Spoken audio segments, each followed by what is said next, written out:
भूमिम् विश्वतो कृत्वा अत्यतिष्ठत्तताङ्गुलम्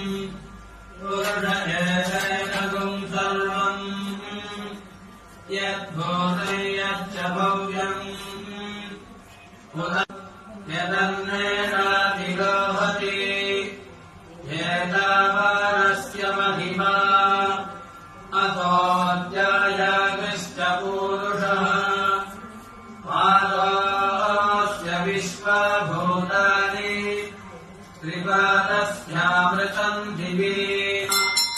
ततो विश्वम् यत्रामते शासनानतमे अभि तस्मात् विराजयायत विराजोऽधिपूरुषः ग्रीष्मजिह्मः शरद्धविः सप्तास्यासन् परिधयः त्रिसप्तसमिधः कृताः देवयज्ञम् बर्हिषि प्रोक्षन्ते पुरुषम् जातमग्रतः